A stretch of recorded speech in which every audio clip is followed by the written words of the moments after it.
Welcome to the Therapist Burnout Podcast, episode 27.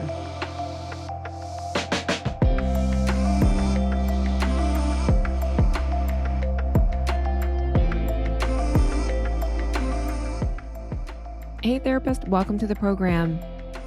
I am talking to you a little bit more about careers today. So, the topic is the reasons why you aren't quitting or changing your practice or your job. There's a lot of them. So, we're going to unpack that. So, I have about 4 reasons today. So, I will jump into that in just a moment.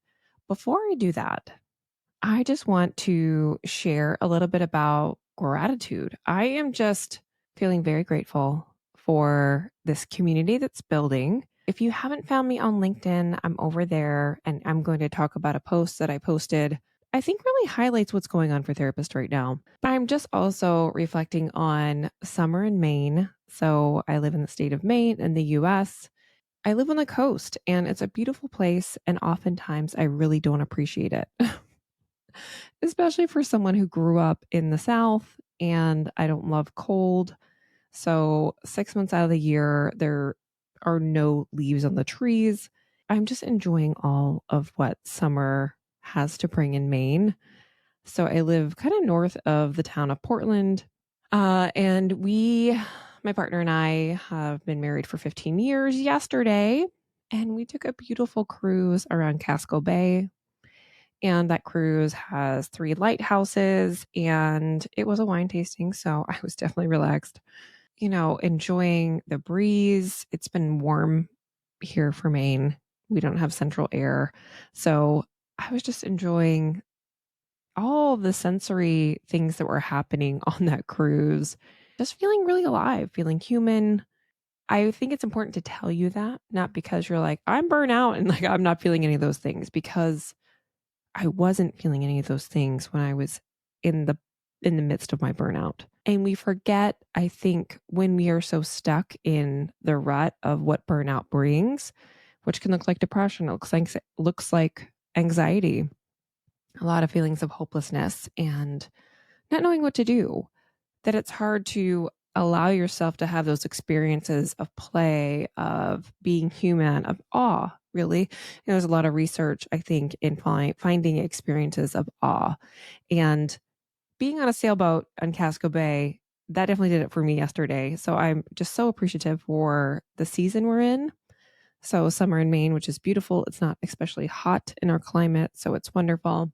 Being married for 15 years and having a fantastic partner who supported me through so much through the pandemic and really throughout our marriage. So I'm so thankful for that. As well, I think just enjoying really delicious food.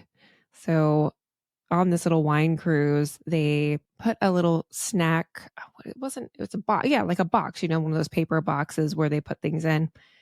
And I was just like, this is a lovely little curated box. So it had almonds and like craisins and like golden raisins, salami, which I just had a little piece of. I'm not a salami person. 3 different artisan cheeses with like crackers and stuff. And I was just like happy with my little box and sipping on the wine. And I mean, I could not be happier in that moment. So I think, and I sat next to the person, they were from Chicago and they were just like, a lot of people don't even see the ocean, don't get to experience that. And I forget about those folks that are in like a landlocked state in the US or a landlocked part of the country where they don't go to the ocean. They don't experience that. And so just kind of being thankful for where you are or appreciating those small moments or those big moments, that was like kind of a highlight of the summer for me right now. But I think it's important just to pause, to notice when it's so easy, especially if you're in burnout, to feel like everything is caving in on you. So back to the burnout train. So I wanted to talk a little bit about one of my posts that went viral for me on LinkedIn. Find me over there, by the way. I am Jennifer Blanchette, PsyD, licensed psychologist. That is 2 T's and an E, if you didn't know.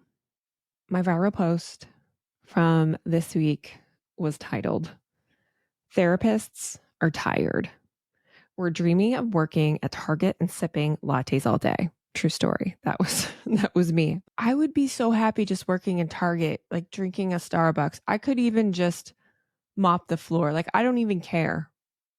And I know I'm saying a lot of privilege in that statement because I know as a therapist we make a lot more money, but I was truly I had nothing left to give for many, many months, years. Still giving. Some of us even fantasize about working in libraries. So many of my comments on that post were like, yes, a library. It'd be so cozy.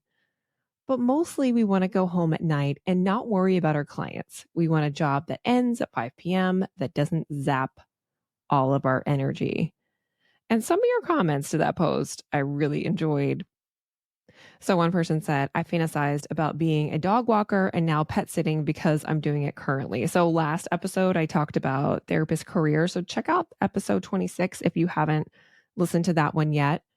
It's a good one about all the different careers that therapists can do. So I talked about careers you can do within your practice using your license, therapy adjacent careers, and the last one were complete departures from the field or just a career pivot or change. So, pet sitter is a therapist gig that seems to be pretty popular in therapist groups, Facebook posts, and quite a few therapists were like, yes, I think we just need to stay with the animals for a while. One person was saying their backup plan was a UPS or FedEx. A lot of people identified with wanting to be in the library 100%. One therapist interestingly posted this. They said, 4 years into being a therapist, I dropped down to part time in therapy and took a job at Victoria's Secret. It was so nice to have a primary goal of color coding bras and helping people find things that were pretty after years of crisis calls and safety planning. And they did it for about a year. And it's really nice to have a reset. It allowed them to get back into full swing. So that's cool. A lot of people talked about retail as well. One person said, oh, what a relief to know that other therapists also think about working in supermarkets or a library. I'm just speaking. And I responded, I said, I'm just speaking my thoughts out loud. I am not the only one. So funny. Someone said, I always thought that working at a bookstore right next to a library would be my dream job. 100%. Anyway, so it was a wonderful discussion on LinkedIn. Join me over there, jump into some of the discussions we get into. I also put a post out there for people who wanted to come on the podcast and share their story. So if that's you, you can certainly send me an email or find me on LinkedIn, send me a message. I'm recording burnout story episodes in the next couple of weeks. And so I wanted to, I know you guys are hearing my story all the time, but you might want to hear some other therapist stories. So I want to highlight some of you wonderful folks who are doing beautiful work in the world and need your stories to get out there. So I'm really looking forward to talking to some therapists over the next couple weeks and then getting those episodes out to you, probably 1 or 2 a month, a therapist story at least, because I think it's important that we do that. Okay, so back to the topic at hand. So, reasons you aren't changing your practice or doing anything regarding your therapy career. Number one, and it goes off of that post, you're tired. You are just exhausted. And so it's really hard when you're dreaming of working at Target or the library to feel like, okay, if I'm, let's say, a private practice owner, I'm going to maybe go off insurance panels and raise my fees, or maybe I'm going to get a contract job to replace some of my therapy income or look at another job. All of that feels so overwhelming when you're in the throes of burnout and exhaustion that at the end of the day, there's pretty much zero energy left. So it makes sense that you fail to move. And I think the thing that I want to tell you is that the exhaustion is not going anywhere. I tried so many times in burnout to think, okay, maybe if I reduce my caseload, increase my fees, or change things up with my offerings. I offered intensives. I took Gottman training. I thought maybe I'll do couples because they don't stress me out. I got some pretty stressful couples cases after that. And I was like, okay, that's not it. I wanted, okay, maybe it's group. I'm going to run a group. So I was trying to do all these things. And I think part of that was really good. Like I did little experiments. I was trying to see if it could work 100%. I think emotionally, a lot of us are scared. We're fearful of the next step. We have chosen this career, and that'll get into the second point. But I had a real sense of fear because I didn't know what to do. And so I think I just was honestly paralyzed. I think that was the trauma response that I had in the pandemic anyway, to just freeze. So if you're in freeze mode, number one, that's your nervous system. Don't blame yourself. And I wanted to give you a reframe for each one of these. I am not going to tell you to be in abundance thinking, like manifest being untired. We don't want to hear that. But I want you to look in reality. It makes sense you're tired. So a reframe could be, let's just put a CBT, frame on this. It makes sense I'm tired. And I'm trying to work on how I can become less tired or find something that renews me this week. Something tangible, something that you can do, because changing your whole practice can feel literally overwhelming. So reframe like, it makes sense I'm tired. I can do one thing today, like leaving early or taking Wednesday off next week so I can give myself a break and see how that feels. So I want you to just think about tangible things that you can start doing, put into place. They can start to take some of that exhaustion and fatigue out of your work a little bit at a time, just to give yourself some space. So my second point is you thought you were called to therapy. So I think this goes into the myth of having one career. Like we have one career, like there's one partner for us. And if we find the one, then we will be fine. We will make it. We will know our calling and we will fulfill our dream. And I think that works for some people. So that was episode 25, I believe, where I talked about the passion hypothesis that we have to follow our passion to be happy and fulfilled in our career. And really, that's just not true. Yes, we can become passionate about our work, but I think we have to look at our skills, look at what we are good at doing. I talked a lot about that I'm weird and I love meetings. And a huge piece of my burnout was isolation and being in solo practice alone. And then the pandemic just kind of added fuel to that fire. And I was just like, I just can't. I'm just had to take a break. So the myth of the one career is that there's one purpose for you, there's one dream that you need to fulfill, and there's no other way to do it. And so for careers like therapy, for careers like teachers or priests, or those careers where it feels like I've been wanting to do this my whole life. I trained for this for however many years that I did. And now I'm saying to myself, I can't do it anymore. What does that even mean about me? So then we take this personalization of the career. It becomes part of our personality, part of who we are. And we believe now that something broken essentially within us. So I think the feeling that comes up with that a lot of times is shame. So I must be bad or broken because I can't do this work anymore. And as I've highlighted on this podcast many, many times, it's burnout is systemic in nature. It's not a personal failure on your part. So I really want to dispel that myth that you are somehow broken because you could not stay in your career.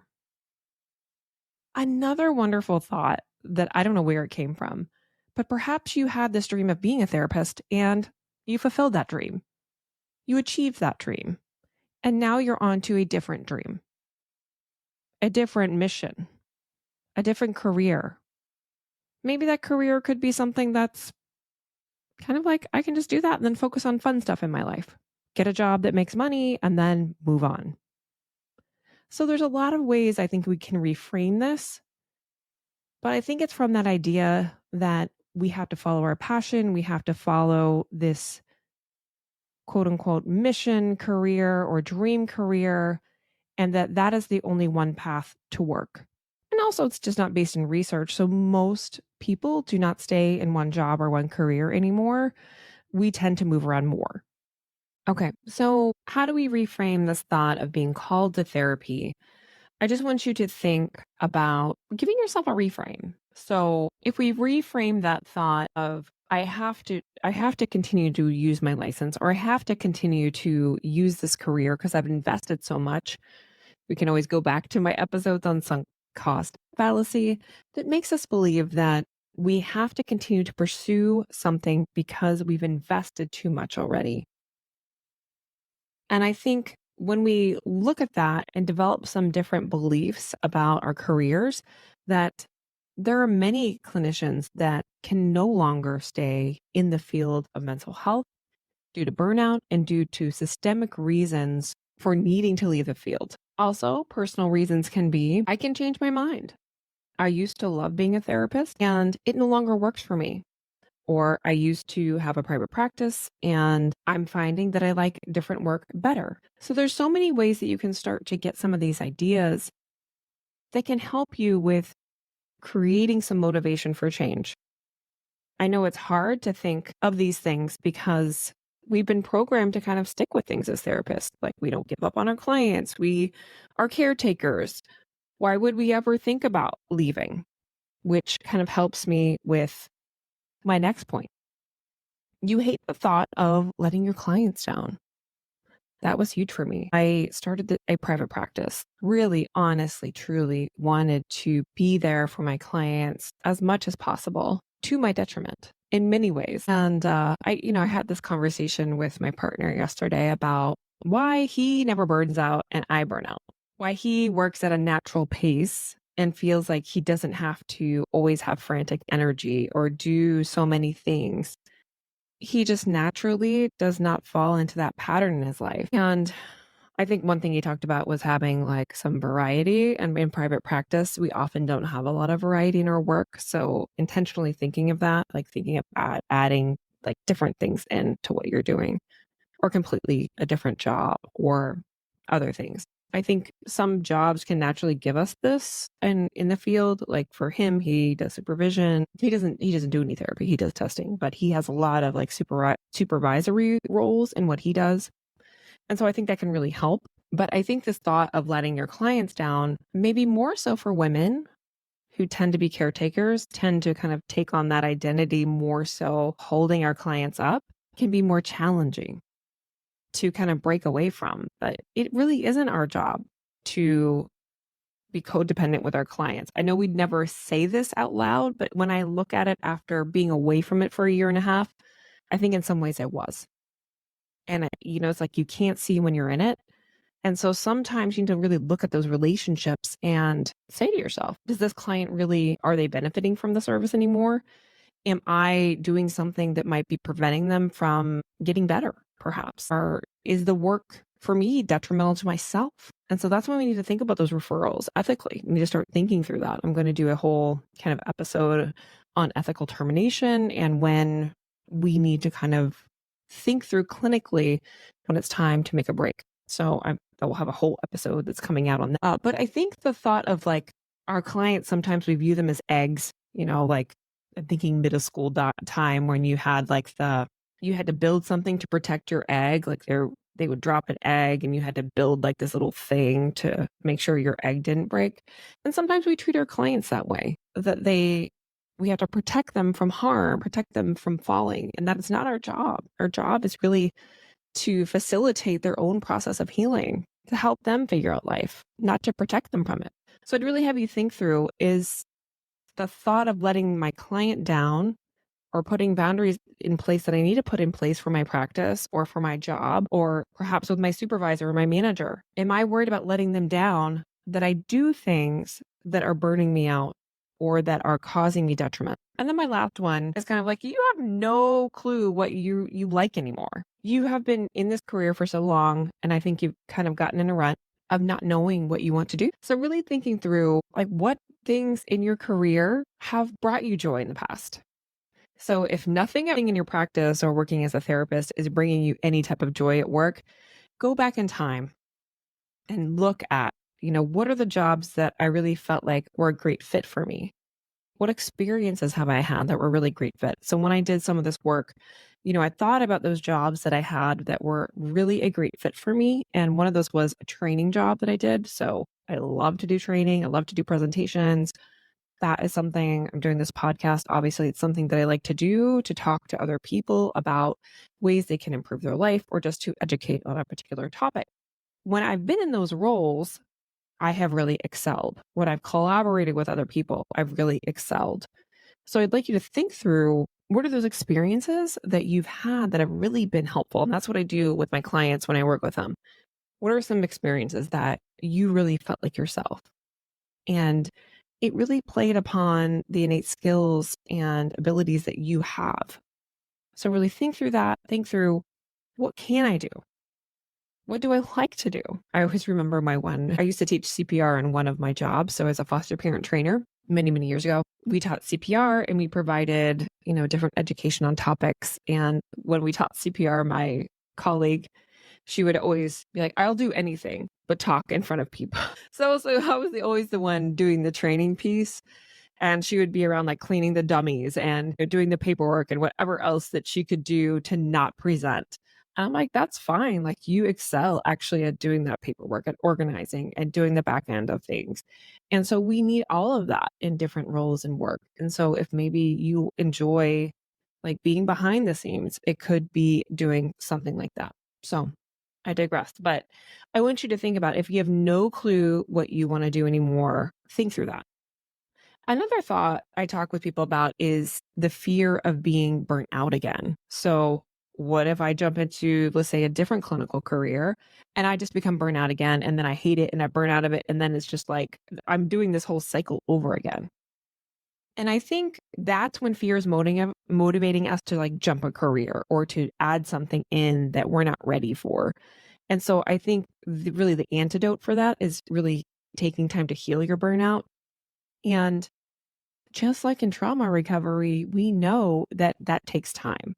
So clients come to this and they're like, okay, I'm ready to process my trauma now. I'm getting through this. We have like, a few weeks, right? We're just going to get through this. And I love to tell you that there is a quick fix to fixing your career or your burnout, but it takes time.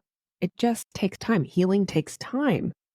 If you're scared of that, it's likely because you're still in burnout. You're still in the throes of burnout and you need some support for that healing. So I would just, encourage you to build your team. So if that's where you are, build your team. I don't believe in like burnout proof practices. Oh my gosh, when I see that advertising, I just get really mad. I guess it's marketing, right? But I would never put that in a marketing message.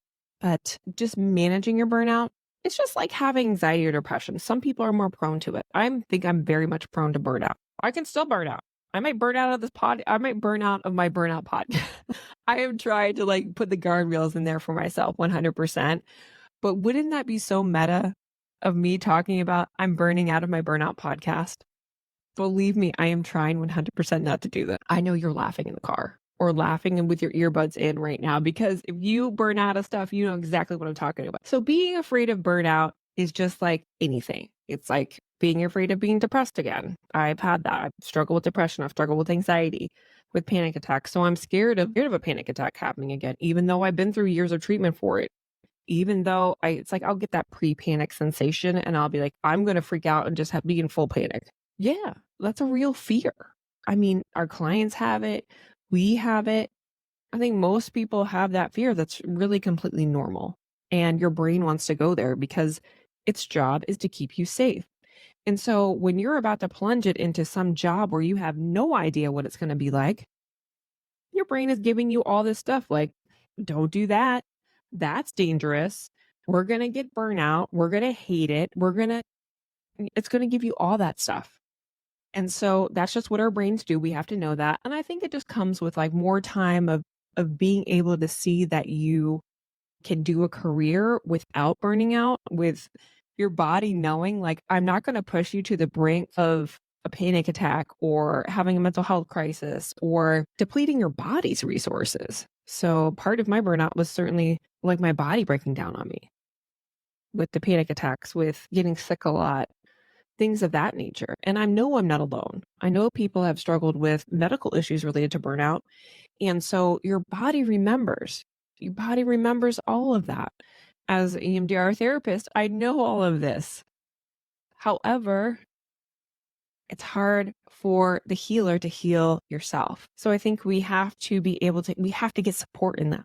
It's imperative that we get support. And there's all kinds of ways. I think I need to do like a podcast episode on like all the types of support that we might need. So just quickly, I mean, my team has been my therapist, a PT at times, doing massage at times, yoga. I teach as well. I teach yoga classes. It's yoga-ish, it's to lyrical music. It's just like it's moving mindfulness for me, being outside. That's been my mix. But my team is definitely, still have my therapist, making sure that I'm following up with my doctor. I have a wonderful nurse practitioner who also manages my hormone side of things. So I have a medical history. I might talk about women and hormones and menopause and all of that stuff because it's related to burnout, especially in midlife.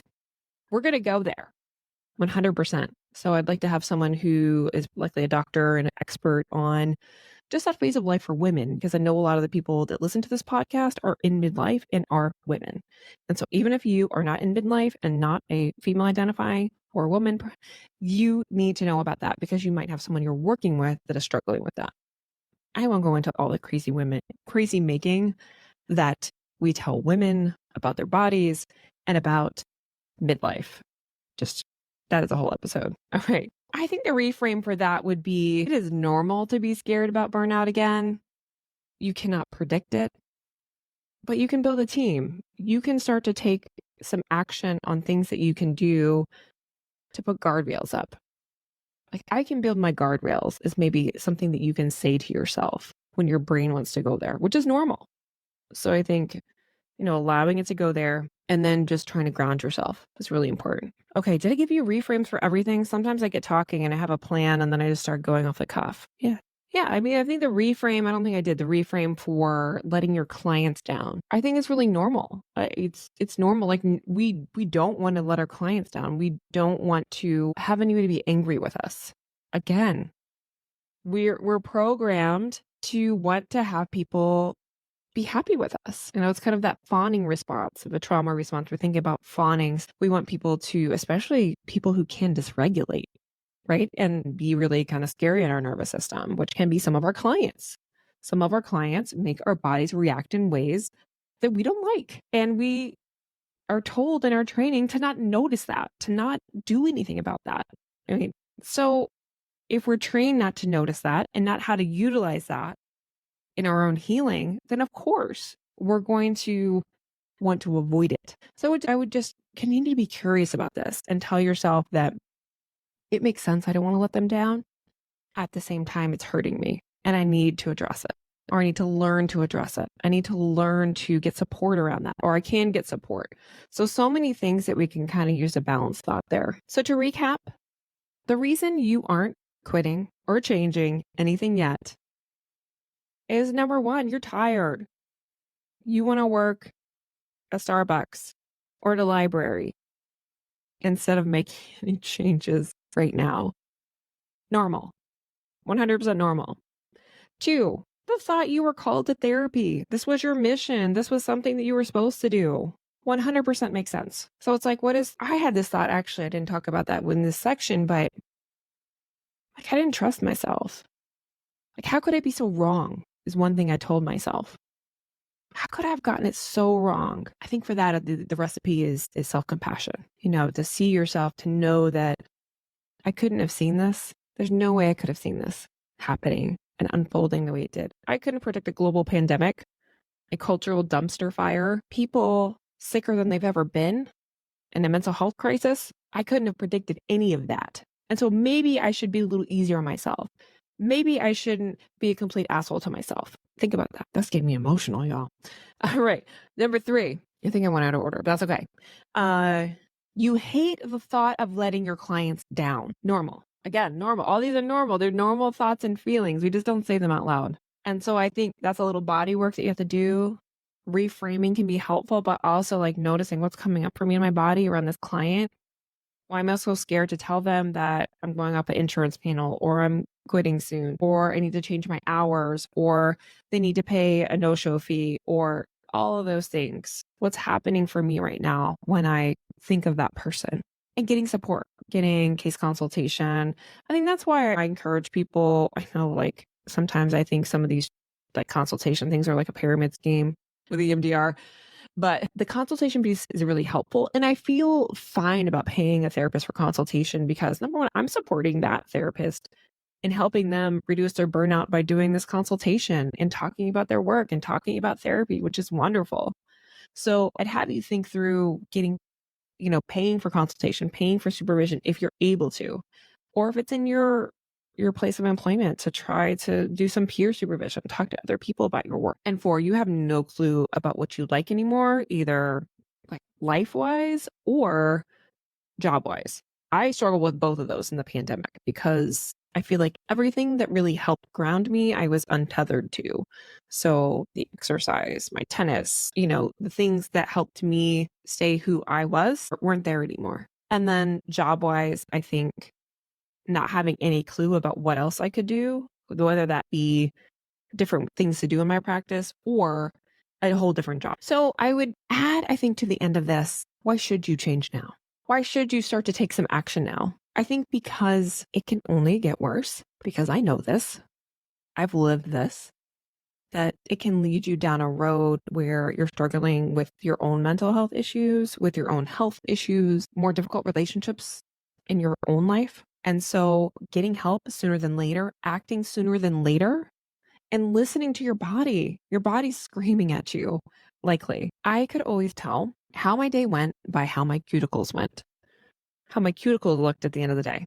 In the pandemic, I just hadn't gotten used to being on a screen so much. And I know all these grounding tools, but yet like my hands would be bleeding sometimes at the end of the day because I had like picked up my cuticles.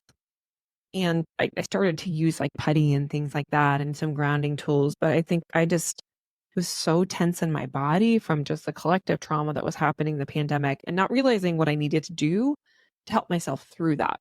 I just thought I had to kind of do it. I just had to show up to therapy and like do what I had to do and then deal with the consequences later. Stacking that throughout your career. So for me, it's over a 20-year career so far. Stacking that over and over and over again and just being there for somebody else, it takes a toll. I think knowing when you need help is likely before you think you need it. So I would encourage you, don't delay. Get support, whether that be reaching out for your own therapy, whether that be with any of my services, whether that be doing some peer consultation. I don't really care what you do, but if you just think through, I need to act on this now because it's going to cost me so much more later in missing sessions, in trying to figure out and spend money because I spent thousands of dollars trying to figure this all out on my own and with other people. So I will say I did, I have a therapist and things of that nature. I did consultation and whatnot. Some of that I think I just would have spent anyway, but I think a lot of time I spent and money that I spent in just spinning and spinning and spinning about what to do. If you want help with that for me, I'd love to talk with you more. You can reach out to me and I'll put that link for a consult call if you want to just get more support and talk about ways of how to change things in your practice or heal from your burnout. I'm here for it all. So let me know. I'll also drop just my email if that's easier for people. I haven't really dropped my email in there, but I'll drop that into the show notes. That is in your podcast player. So if you don't know what show notes are, they are little notes. So you kind of have to go in there and there's a bunch of text and they are there. Also, another way that you can help spread this message is send this to a therapist friend. Send it to a therapist friend who might want to listen to this episode. And if you could give me a rating and review on Apple Podcast, it really does help the podcast spread. And I greatly appreciate it. Have a good one. Thank you for listening to the Joy After Burnout podcast. Be the first to hear new episodes by following the podcast in your podcast player. This is an informational podcast only. Any information expressed by the host or guest is not a substitute for legal, medical, or financial advice.